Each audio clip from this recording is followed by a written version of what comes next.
Bonjour et bienvenue à cette première émission Québec en culture.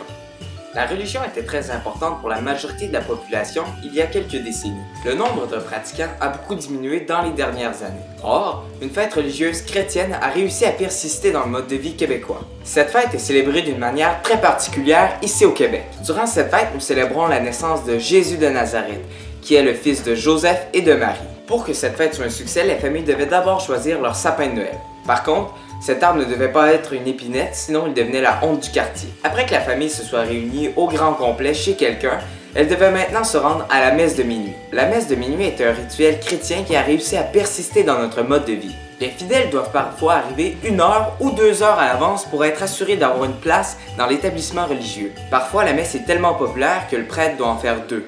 Après que la famille ait prié, elles se rejoignent au domicile d'une personne pour réveillonner toute la nuit. Le réveillon se commence habituellement par l'ouverture des cadeaux que le Père Noël avait déposés sous le sapin de tous les enfants qui avaient été sages cette année. Donc le Père Noël part de son royaume au pôle Nord pour distribuer les cadeaux de tous les enfants. Le Père Noël est donc en congé 364 jours par année. Après l'ouverture des cadeaux, la famille se place à table pour déguster un bon repas.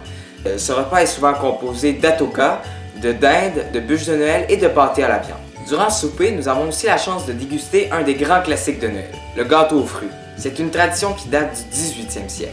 Généralement, la parenté dort dans la maison dans laquelle ils ont été invités.